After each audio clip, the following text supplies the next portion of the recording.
Hello everyone, welcome to Pablo's chemistry. हमने समाधान series का पहला वीडियो अपलोड कर दिया है। ठीक है, साथ ही में उसके एक डीपीपी भी बताया था।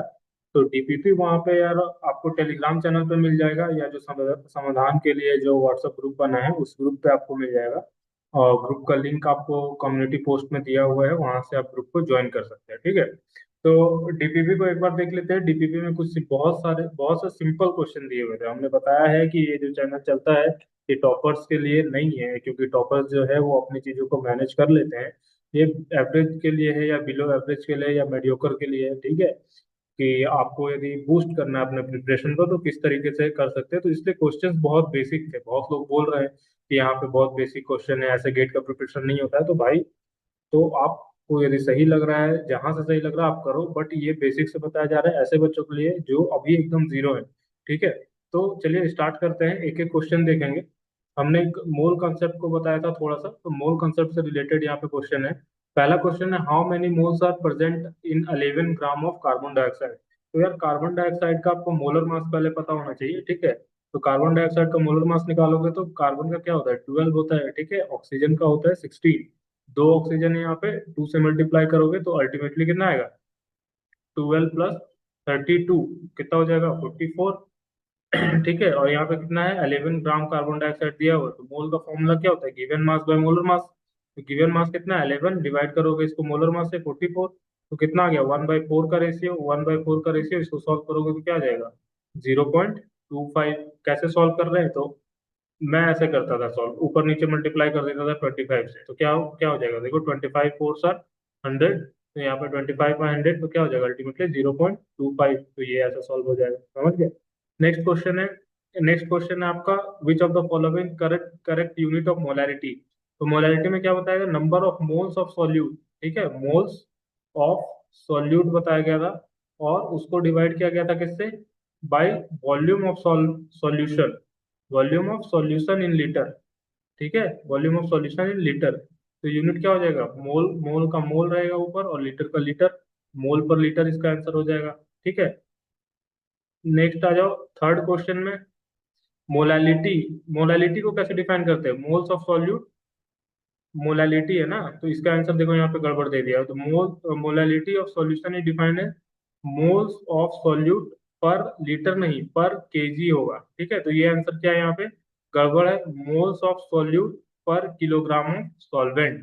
ठीक है, यदि यहाँ पे मोलैरिटी रहता, या तो क्वेश्चन सही करेंगे, यहाँ पे क्या रहता, मोलैरिटी। ठीक है, यहाँ पे क्या रहता, मोलैरिटी रहता, मोलैरिटी तो फर्स्ट आंसर होता, बट अभी आंसर कौन सा होगा, बी वाला आंसर होगा। ठीक है, ये सब मिस्टेक इरर कभी कभी हो जाता है, इसलिए मैंने डिस्क्लेमर में नीचे लिखा है कि हम ट्राई करते हैं कि इररलेस बनाने का, बट यदि कोई इरर होता है तो इसमें कोई ईगो इशू नहीं है। आप आराम से मेल कर दें कि आपके ये क्वेश्चन में गलत है, तो नेक्स्ट टाइम से जो डीपीपी दिया जाएगा उसको क्या किया जाएगा, सही कर लिया जाएगा। ठीक है, चलिए आते हैं फोर्थ वाले में, कि ए solution contain 1 mole of NaCl in 1 kg of water. ठीक है, मोलैलिटी निकालना है, तो मोल्स दिया हुआ है, सॉल्यूट दिया हुआ है 1 मोल, यहाँ पे मास ऑफ सॉल्वेंट दिया हुआ है 1 kg। तो आपको क्या करना है, 1/1, तो इसका मोलैलिटी क्या हो जाएगा, 1 हो जाएगा।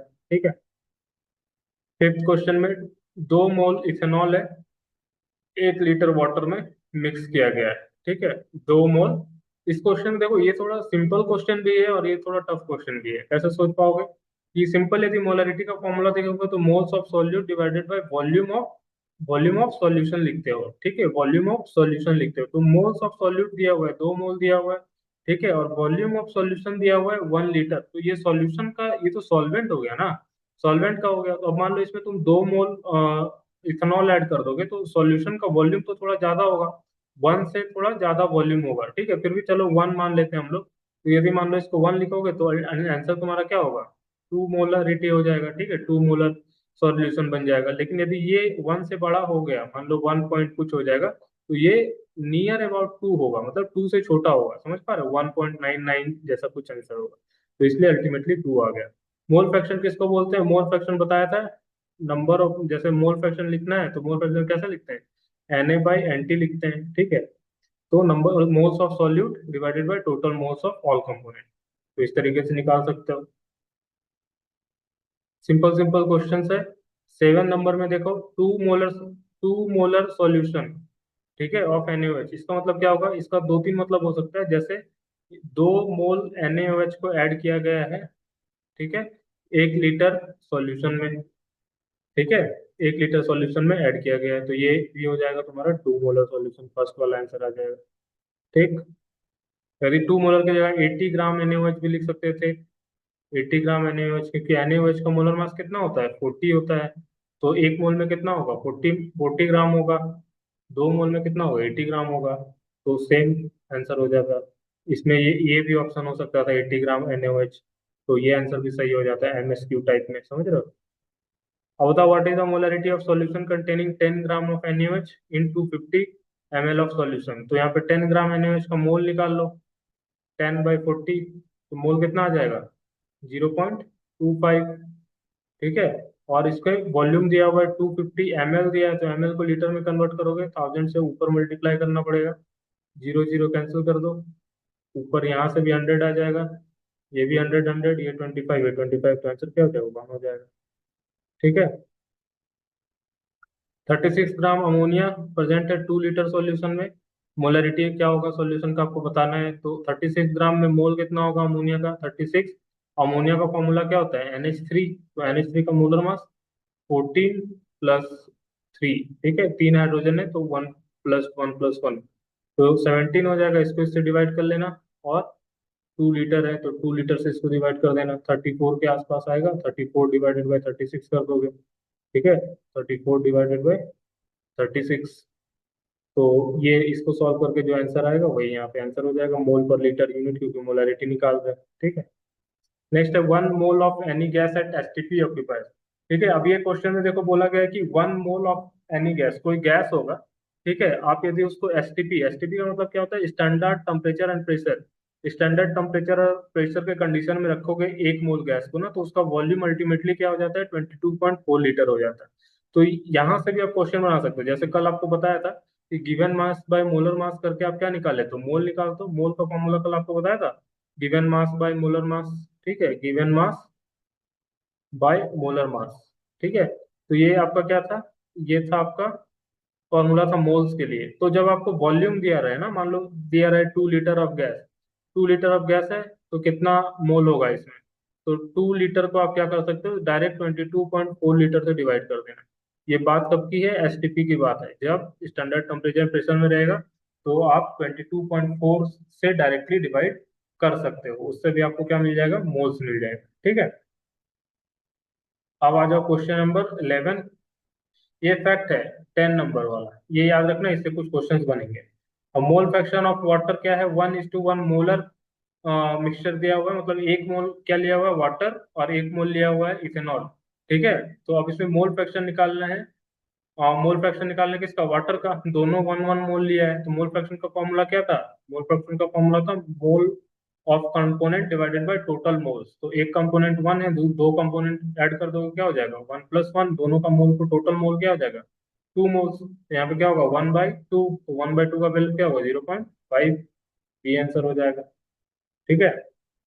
12 नंबर में मोलैरिटी के बारे में कल बताया था कि कोई भी टर्म ऐसा हो जिसमें वॉल्यूम नीचे आता है डिवीजन में, तो वो क्या हो जाएगा, अल्टीमेटली टेम्परेचर डिपेंडेंट होता है।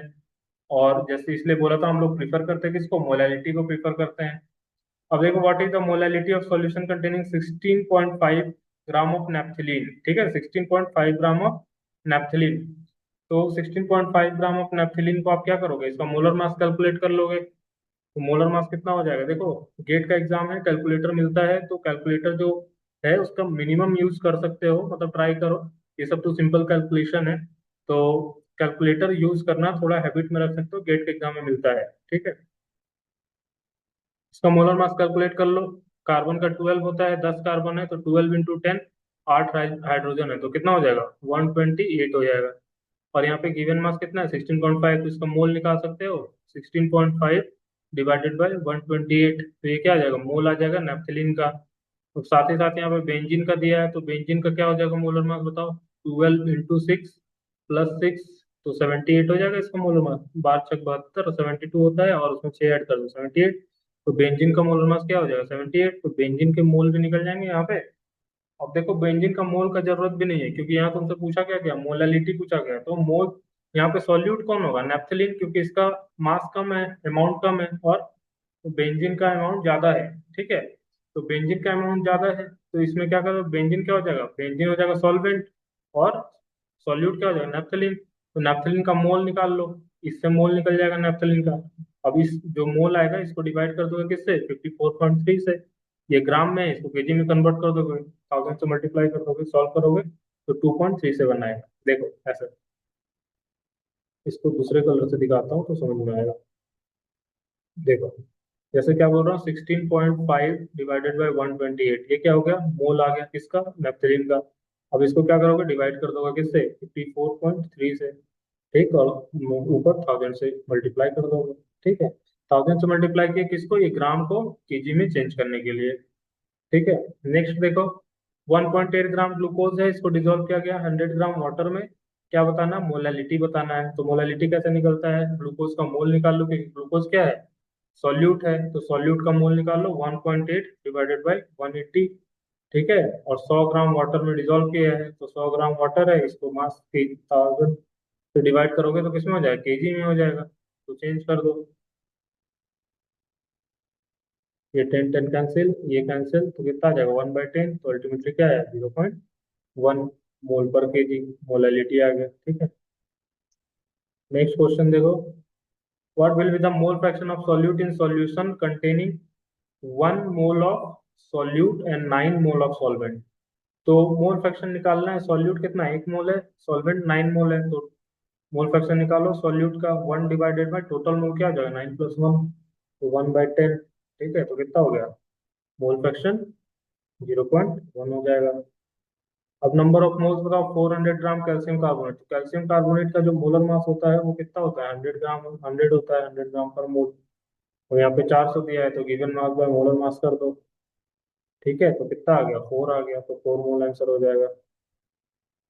ठीक है, बहुत सिंपल सिंपल क्वेश्चन था, बस कंसेप्ट को, और देखो ये इसमें था कि आप मोल्स निकालना सीख रहे हो, कहीं पे भी क्वेश्चन आएगा तो आप मोल कैलकुलेट कर पाओगे। ठीक है, इसके बाद हम लोग देखेंगे, नेक्स्ट नेक्स्ट जो आएगा उसमें हम लोग देखेंगे कॉलिगेटिव प्रॉपर्टी का क्या होता है, और किस तरीके से हम लोग उसका क्वेश्चन सॉल्व करते हैं। ठीक है, जितना ज्यादा आप सीखोगे, क्वेश्चन बनाना सीखोगे ना, उतना ज्यादा आपके लिए इजी पड़ेगा कंसेप्ट समझना। देखो, 0.5 मोल NaCl है, डिसॉल्व किया गया 100 ग्राम वाटर में, मोलालिटी पूछा गया है, तो सिंपल है, 0.5 मोल बताया गया है, वाटर दिया हुआ है 100 ग्राम सॉल्वेंट के रूप में, और इसका केजी में कन्वर्ट कर दो। ठीक है, तो अल्टीमेटली क्या हो जाएगा, 0.5 इंटू 10, 5 हो जाएगा। स्मॉल एम भी लिख सकते हैं, या मोल पर केजी भी लिख सकते हैं। तो 4 मोल सॉल्यूट दिया हुआ है, 2 लीटर सॉल्यूशन, मोलरिटी क्या होगा, 4/2, 2 हो जाएगा। ठीक है, कौन सा रिलेशन करेक्ट है इसमें, मोलरिटी क्या होता है, moles of solute by mass of solvent, नहीं, moles of by of solute divided mass of solvent होता है मोलैलिटी। ठीक है, मोलैलिटी, और मोलैलिटी यहाँ पे दिया moles of solute by mass of solution, solution नहीं होता है, सॉल्वेंट का मास होगा। ठीक है, molality moles of solute by volume of solution, ये होता है मोलैलिटी। मोल फ्रैक्शन में टोटल मोल्स ऑफ कंपोनेंट होगा। ठीक है, तो ये हो गया आपके पास। 20 नंबर में देखो, मोल फ्रैक्शन दिया हुआ है सॉल्यूट का 0.2, तो मोल फ्रैक्शन सॉल्वेंट का क्या होगा, क्योंकि आपको पता है कि दो का मोल फ्रैक्शन का सम क्या होता है, हमेशा 1 होता है, तो एक का 0.2 दिया है, तो दूसरा का क्या होगा, 0.8 होगा, तभी ना ये 1 आएगा, तो इसलिए इसका आंसर क्या होगा, 0.8। तो ये था डीपीपी का एक्सप्लेनेशन वीडियो। ठीक है, तो नेक्स्ट वीडियो में हम लोग मिलेंगे, जिसमें हम लोग पढ़ेंगे क्वालिटेटिव प्रॉपर्टीज।